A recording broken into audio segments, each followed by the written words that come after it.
Frente a frente.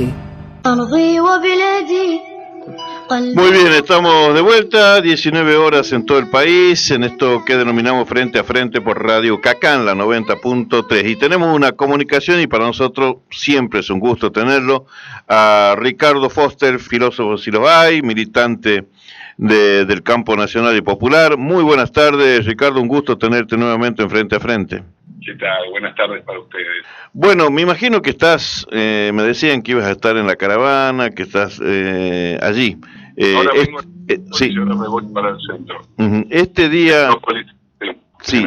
Este día especial, obviamente, seguramente. ¿Qué nos podés decir? A ver, este es un día que es una mezcla extraña de nostalgia, de tristeza, de una suave nostalgia, ¿no?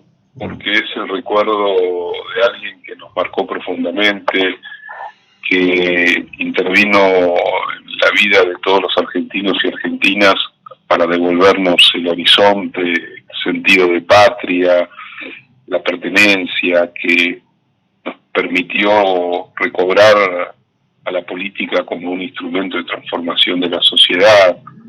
La verdad que yo tengo, cuando pienso en Néstor Kirchner, tengo una sensación de agradecimiento, porque habría que hacer un recorrido. Néstor llega en un momento muy especial de la Argentina. Primero era desconocido para gran parte de los argentinos y argentinas. Después porque venía de una provincia del sur profundo, también muy poco conocida, y lo hacía en un momento en el que la sociedad estaba muy confundida, atravesando una crisis profunda que había tenido su punto de estallido en diciembre del 2001, con un sistema institucional muy deslegitimado, con la política profundamente desgastada. Y la verdad es que él gana con el 22% de los votos, porque Menem, al bajarse, le niega la posibilidad de legitimar su triunfo en el balotaje, llega supuestamente débil, y sin embargo, desde que inicia su camino presidencial, ya en el discurso inaugural, pronuncia algunas frases que fueron como latigazos que nos despertaron a todos, ¿no? Aquello de vengo en nombre de una generación diezmada, y recobraba la memoria de su propia generación, que había sido durísimamente castigada por el terrorismo de Estado durante la dictadura, pero que había tenido precisamente sueños de transformación del país. Aquella otra de no voy a dejar mis convicciones en la puerta de entrada de la Casa Rosada. Todo eso parecían frases que nos conmovían, pero que después tenían que convertirse en acciones, en hechos, y eso fue inmediato. El gobierno Néstor fue un gobierno que se caracterizó por derogar las leyes de impunidad y los indultos, por abrir los juicios de lesa humanidad, por inmediatamente preocuparse por los más castigados a lo largo de la década del 90 neoliberal, por reconstruir una relación profunda con América Latina a través de su relación con Hugo Chávez y con Lula, y después con Correa, con Evo.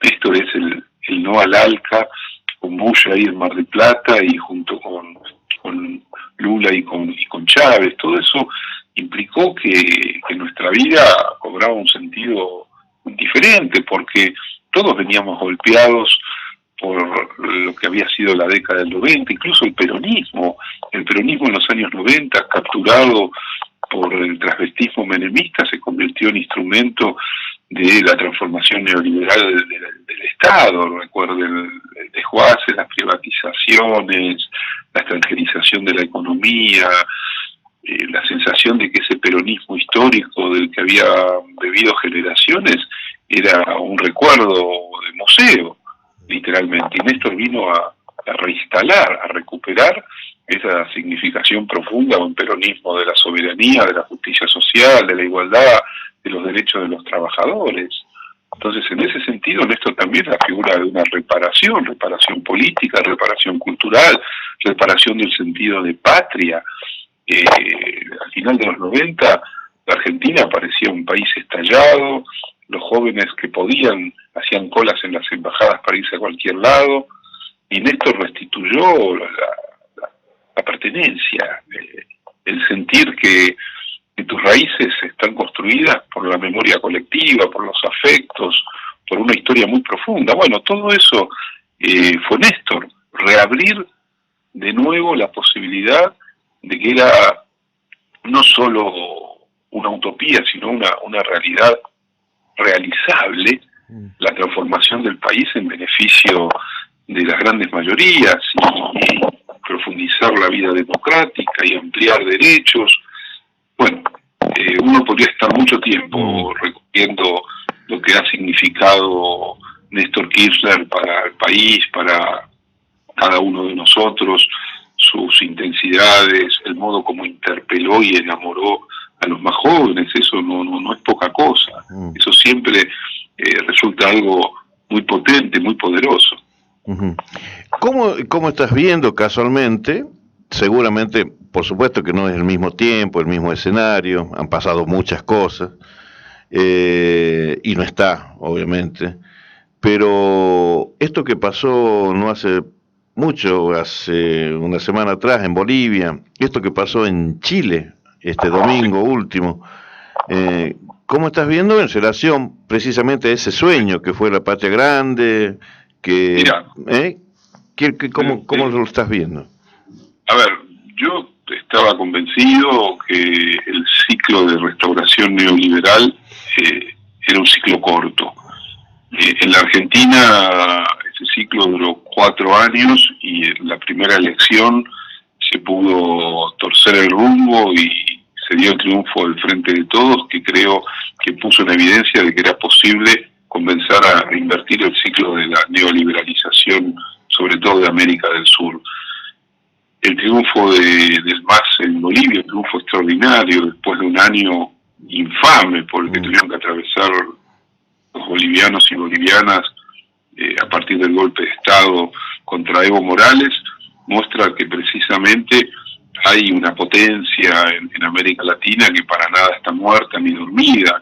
Las elecciones o el referéndum por la Constitución en Chile del domingo, donde casi el 80% del pueblo chileno votó a favor de una nueva Constitución, es algo extraordinario y tiene que ver con las luchas del año pasado que fueron también memorables. Estoy convencido que es muy probable que en febrero, si todo sigue como viene pintando en Ecuador, el correísmo va a volver al poder y eso significaría darle de nuevo a la América del Sur una perspectiva que si bien no tiene todavía el calibre que tuvo en los tiempos gloriosos donde estaban Chávez, Lula, primero Néstor, después Cristina, Correa, Evo, Mujica, sin embargo pone en evidencia que un proyecto neoliberal tiene las patas cortas por lo que significa de daño social, de destrucción y todo lo que ya conocemos. Y los pueblos tienen memoria, ¿no? Finalmente. Y en ese camino, y te hago la última pregunta, porque seguramente estás allí con la expectativa de ser protagonista también de lo que está pasando hoy allí, ¿qué le dirías a aquellos que se apresuran, ¿no?, en criticar al gobierno de Alberto Fernández, que pertenecen al mismo campo nacional y popular, pero en estos últimos tiempos es como que están pidiendo tal vez mucho más de lo que efectivamente se puede hacer y teniendo en cuenta además a quienes tenés al frente, ¿no? Claro, yo recordaría que estamos atravesando una experiencia tremenda que es global y que no sabemos muy bien cuándo va a concluir, que es la pandemia.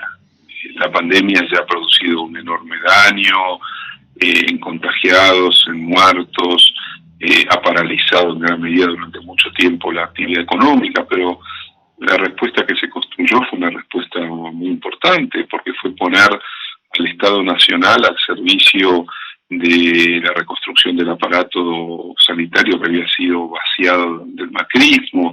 Significó también que millones y millones de argentinos y argentinas recibiesen en todo el país el IFE y que decenas de miles de empresas recibieran las ATP para poder pagar gran parte de los salarios de sus trabajadores y trabajadoras también a lo largo y ancho de todo el país, y significó que se congelaran los servicios, y significó que se congelaran los alquileres y que se eliminaran los desalojos. Es un esfuerzo enorme, al mismo tiempo que se renegociaba la deuda, y se lo hizo de una manera muy virtuosa, y que se enfrenta a un intento de desestabilización de aquellos sectores que están queriendo forzar una devaluación, porque una devaluación beneficia a unos pocos y perjudica centralmente al pueblo real y concreto.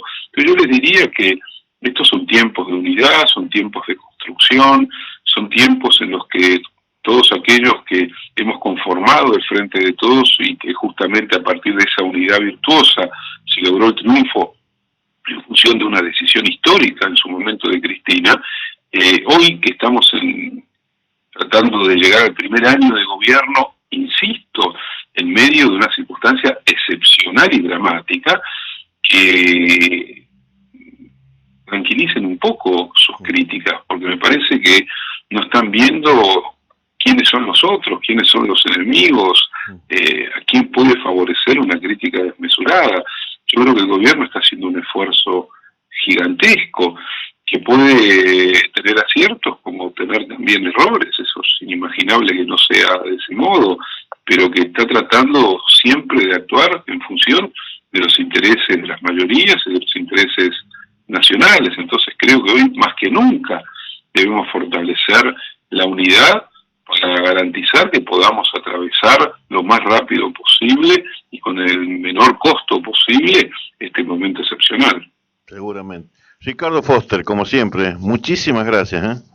No, por favor, abrazo.